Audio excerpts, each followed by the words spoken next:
अस्सलामुअलैकुम दोस्तों, welcome in a new session. मैं हूं एडवोकेट अब्दुल हलीम और आप देख रहे हैं मेरा चैनल लीगल एनालिसिस। जिन दोस्तों ने चैनल को अभी देखा है उनसे दरख्वास्त है कि वो चैनल को सब्सक्राइब करें और वीडियो को मज़ीद शेयर करें। और जिन दोस्तों को हमारी ऑनलाइन सर्विसेज दरकार है, डिस्क्रिप्शन में हमारा नंबर मौजूद है, व्हाट्सएप पे हमसे रब्ता कर सकते हैं।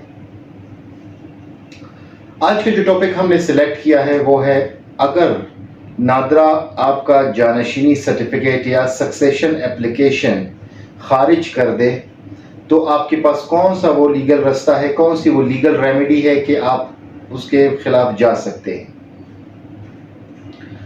देखें, जब अब अमेंडमेंट जब हुई, उस अमेंडमेंट के बाद कोर्ट से ये सक्सेशन सर्टिफिकेट जारी करने का इख्तियार ले लिया गया, जुरिसडिक्शन चेंज हो गई और ये इख्तियार सिविल कोर्ट से लेके नादरा को दे दिया गया है।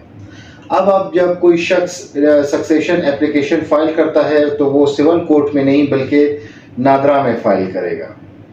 जो रिक्वायरमेंट्स है वो मेरी वीडियो मौजूद है कि सक्सेशन एप्लीकेशन के साथ कौन कौन सी चीज़ें होती है।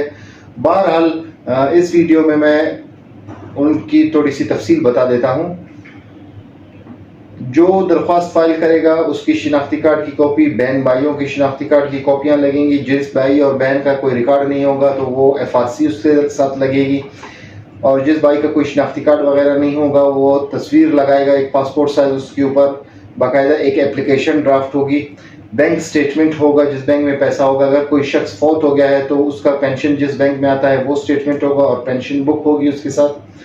और जो शख्स दौरान सर्विस फौत हुआ है तो उसके डिपार्टमेंटल ड्यूज़ वगैरह तमाम ये डॉक्यूमेंट्स, और मौलवी का जो फतवा होगा, जिस भी फ़िरके से आप ताल्लुक़ रखते हैं उसके मौलवी का फतवा होगा। ये तमाम चीज़ें जो है ना आप नादरा के पास जाएंगे और सक्सेशन एप्लीकेशन में फ़ाइल करेंगे। अब नादरा के पास वही इख्तियारात है जो एक सिविल कोर्ट के पास इख्तियारात है। सिविल कोर्ट भी आपका ज़ाहिर बात है, जब वो कोर्ट है तो उसके पास इख्तियारात तो होंगे। इसी तरह से नादरा अथॉरिटी के पास भी इख्तियार है कि वो आपका जो सक्सेशन, जो जानशीनी दरख्वास्त है वो खारिज कर सकता है। अगर किसी भी वजह की बिना पर आपका सक्सेशन एप्लीकेशन खारिज हो जाता है तो उसके लिए बाकायदा आपको एक सर्टिफिकेट दिया जाता है। रिजेक्शन सर्टिफिकेट होता है या डिसमिसल सर्टिफिकेट नादरा आपको जारी करती है, या डिक्लाइन सर्टिफिकेट भी उसे कहा जाता है। मोस्टली डिक्लाइन सर्टिफिकेट होता है।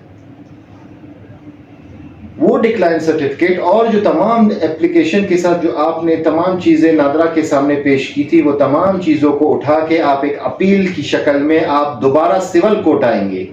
यानी आपके पास जो रेमेडी अवेलेबल है, उस डिक्लाइन, जो आपका दरख्वास्त डिक्लाइन हुआ था या रिजेक्ट हुआ था, तो उसके खिलाफ आप कहाँ जाएंगे? आप सिविल कोर्ट दोबारा आएंगे। उसकी अपील सिविल कोर्ट, यानी सिविल कोर्ट जो पहले आप डायरेक्ट एप्लीकेशन फाइल करते थे वो आपके लिए एक अपीलेट जुरिसडिक्शन बन गई है। यानी नादरा के खिलाफ आप सिविल कोर्ट, जो भी इलाका है आपका जहाँ पे भी आप रैश पजीर है, वहाँ के सिविल कोर्ट में आप उसकी अपील दायर कर सकते हैं। सो दोस्तों, आज का टॉपिक था कि अगर नादरा आपका जानशीनी सर्टिफिकेट खारिज कर दे तो उसकी अपील कहाँ पे फाइल होती है। तो उसकी जो अपील होगी वो सिविल कोर्ट में दाखिल होगी। वो तमाम चीज़ें जो आपने अपने दरख्वास्त के साथ लगाए हुए हैं वो तमाम चीज़ें आप एक अपील की सूरत में अपील बना के सिविल कोर्ट में दाखिल करेंगे। सो दोस्तों, आज का टॉपिक यहीं तक। आप सब दोस्तों से मुलाकात होती है बहुत जल्द। मिलते हैं आपसे नए टॉपिक पर।